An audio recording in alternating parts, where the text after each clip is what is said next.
I'm going to put you in a scenario. Imagine you're driving down the road, minding your own business, then suddenly you see flashing lights behind you, sirens start going off, and you realize you have a police officer behind you pulling you over. You weren't speeding, you didn't commit a traffic violation, and you're definitely not drunk. When the cop comes up to your window and starts asking you questions, what is he allowed to do? Is he allowed to search your car? I've had a number of people call my office wanting legal help, telling me that they believed if a police officer pulled them over, they could completely ignore the police officer and they don't have to roll their window down at all.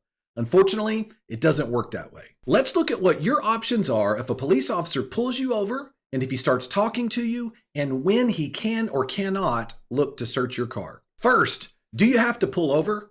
Now listen, I'm going to dispel this myth. I've had people call me and I've had clients that even believed they didn't have to pull over because the cop behind them was a Dallas cop and they were driving in Fort Worth. So they believed, hey, this officer doesn't have jurisdiction behind me, so they have no authority to pull me over and I don't have to pull over at all. If you don't pull over when the cop lights you up, get ready for the officer to treat this very aggressively. He's going to call for backup, and now he's going to be treating you as a felony evading arrest with a vehicle. So, if the officer lights you up, pull over. Always. Never run from the police. But wait, doesn't the U.S. Constitution say that the police officer must have reasonable suspicion in order to pull me over for a traffic stop? Yes, it does.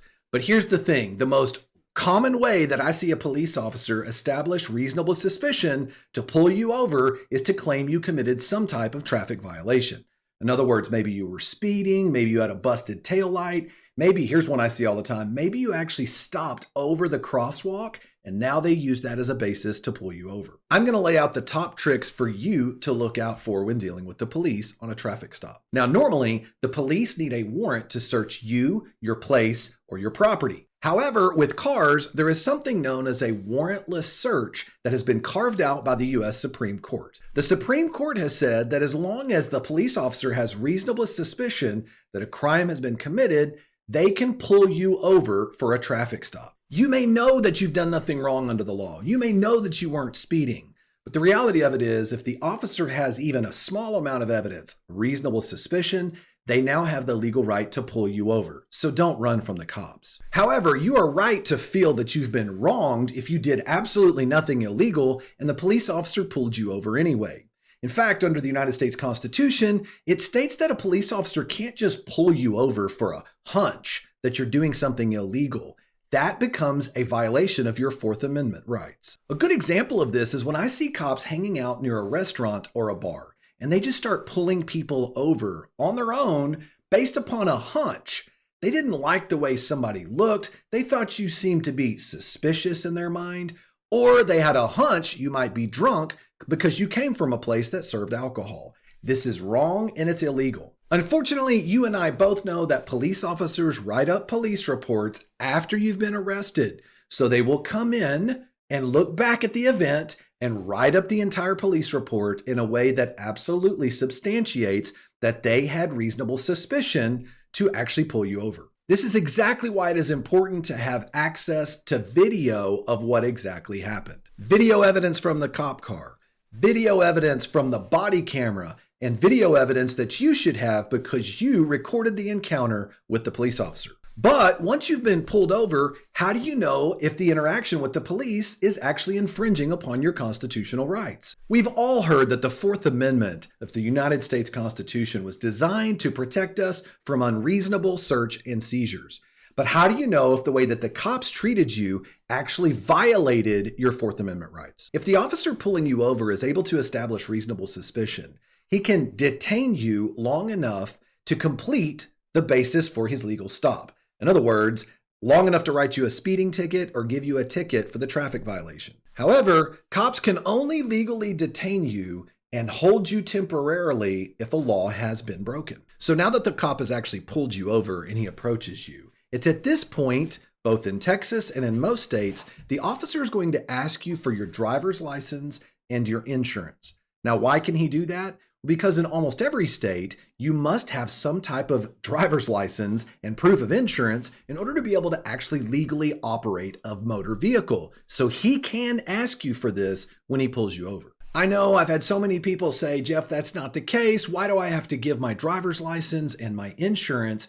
The reality of it is this: if your state traffic laws just to operate a motor vehicle require you to have a driver's license, which they do, and insurance, then the officer can request it if he had reasonable suspicion to pull you over for a traffic stop. Let's assume you comply with everything the police officer has asked from you up to this point. But now he comes back to your window and he says, hey, I need you to step out of the car. Do you have to get out of the car? Yes, unfortunately, you must get out of the car. And many of you may be asking, why? The United States Supreme Court ruled that it was not a violation of the Fourth Amendment for a police officer when he pulled someone over for a traffic violation to require that individual to step out of their vehicle in order to do a pat down for weapons, essentially for their officer safety. But another Supreme Court decision infringed upon our rights even further. And this Supreme Court case goes by the name of Terry versus Ohio. This case established what we come to know as a Terry stop, which means now a police officer can detain you in order to perform an investigation, and he can also do a pat down of your person in order to make sure you don't have any weapons for officer safety concerns. Now, this is kind of a big deal because now a police officer can actually not only get you out of the car, but he can pat you down and touch you in order to determine if you have a weapon, and he's going to all base this off of a concern for his officer safety. So let's say the cop starts touching you, feeling around. How far can they actually go? They are legally only supposed to be searching in areas where they could find a weapon. So if they're searching and patting you down, but then they start digging in your pocket and they pull out a piece of paper, technically many courts are going to rule that the officer went too far because now he wasn't just looking for a weapon, he was looking for anything else that he could use against you to arrest you. But let's take a minute and go back and let's talk a little bit about probable cause and how this new standard we're talking about, probable cause, affects a police officer's ability to search you or your car. First of all, if a police officer can establish probable cause that you've committed some sort of crime, they can now perform a warrantless search of your vehicle. Cops usually do this by either witnessing some type of crime in plain view, otherwise known as the plain view doctrine, or they observe something about you and the circumstances and the context of what's going on that makes them believe that you are or reasonably could be committing a crime. But what if the police officer has no probable cause to search your car, and then they turn around and ask you, hey buddy, do you mind if I search your car for a minute? You should always answer no. Why? Because the simple reason is, even if you've done nothing wrong, you absolutely do not want to be sitting on the side of the road for an hour while the officer rips your car apart, and you'll have no restitution, and the officer's certainly not going to pay to fix the damage that's done to your car if he starts doing a thorough search of everything that he sees. You say, how is this possible? Well, the moment you consent to the officer searching your car, you're giving them full authority to do whatever they want. So now they can start pulling out your actual vehicle chairs. They can pull out any other items that are in there. They can dig through. They can look in your trunk if you give them consent. And now you're pretty much giving them full authority to roughhouse your car. Secondly, the officers are going to look everywhere. And anything that is in the car that you know about, or even worse, if you don't know about it, as soon as they find it, they are going to absolutely use it against you and charge you with a crime. The old saying in criminal law is that consent cures all. That means that even if the cops had nothing to go on, the moment you give them consent to search, they can look anywhere and take anything that they find, and they will use it against you. I know what you're thinking. Jeff, I'm scared to tell the police officer I don't want him to search my car, and I'm afraid he's going to get upset at me if I say no. I want to ask you a question. Why? Think about this. It is your constitutional right to say no when he asks for your consent. And I also want you to understand that police are trained to use some techniques with you to try to make you feel bad if you don't agree with what they're asking for. They'll say things like, why, man? If you don't have anything to hide and you're innocent, why wouldn't you let me search your car? Are you going to lawyer up now? What are you trying to hide in the vehicle? I want you to understand these are techniques, and you absolutely have a constitutional right to say no. Remember this. The officer is only allowed to do what the law gives him authority to do, and he has zero authority to invade your privacy when he has no probable cause to believe you've done anything wrong. I have seen people get themselves in trouble by telling on themselves more than anything else. So you do not have to consent. I had this happen to me years ago when a cop pulled me over and asked to search my car. Now, this was before I was a lawyer, and so I hadn't done anything wrong. I was completely innocent, so I agreed to it. I said, sure, man, you're welcome to search my vehicle. So what did he do? He asked me to step out of the car, and as I stood there, I was in amazement what he did. He began to pull everything out of my car. He literally, my 65 Mustang had a back seat that you could actually remove and get into the trunk. He pulled the back seat out of my car, and when he did so, he pulled it across like this and scratched the interior of my car on the door side. And I was just blown away. I couldn't believe that he had done this. Then he opened up my trunk. He pulled out I had a subwoofer. I had a really nice sound system back then in my car. It was a long time ago. And he pulled all of that out. And what did he do? After he did a full search, he looked at me and said, "Thanks for letting me search your vehicle. Have a nice day." Turned around and got in his car, and he drove away and left all of my stuff laying all over the side of the road. I then had to pick it all up, put it back into my car. And do you think anybody paid to fix the huge scratch on the interior of my vehicle? Absolutely not.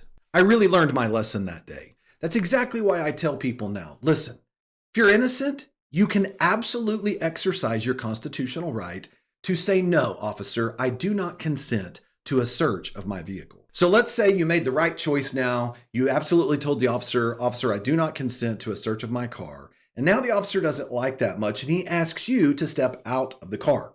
Remember, we already talked about this under Pennsylvania versus Mims. You are required to step out of your car. However, you do not have to answer any of the police officer's questions. So once you step out of the vehicle, and if he starts asking you questions, you can politely say, "Officer, I exercise my right to remain silent."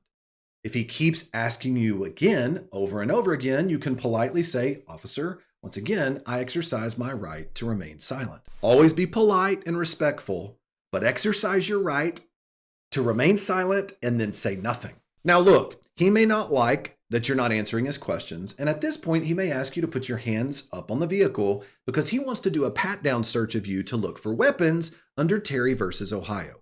If he asks you to do this, remain calm, remain polite, put your hands up on the car, let him do a pat-down search of you, but above all things, do not resist, don't raise your voice, don't start getting into a place where he's thinking you're becoming combative, because if you do, and he has a reason to be concerned about his safety, this could easily escalate to you being thrown down on the ground and charged with resisting arrest or evading arrest or detention, and we don't want that to happen. You may be asking yourself, how long can the cops keep me there on the side of the road? Can they keep you there 5 minutes, 10 minutes, 15 minutes, or 20 minutes? Is there some limitation to how long he can keep you there on the side of the road? Absolutely. He cannot detain you for as long as he wants to.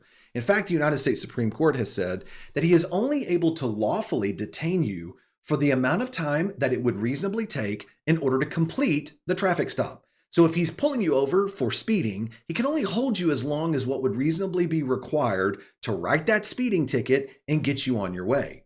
If he holds you any longer than that, then arguably it could be an illegal detainment. My point, the moment he hands you the ticket for speeding or whatever it is, the traffic stop is over. Here's what usually happens though. What if he then, as soon as he hands you the ticket, he starts asking you questions? Remember what we said earlier. At this point, he has no right to hold you any longer. You can exercise your right to remain silent and don't say any more. If he turns around and says, "Hey man, listen, if you don't let me search your car right now, I'm going to go get a warrant," you can say, "Officer, I understand, but I do not consent to a search of my vehicle."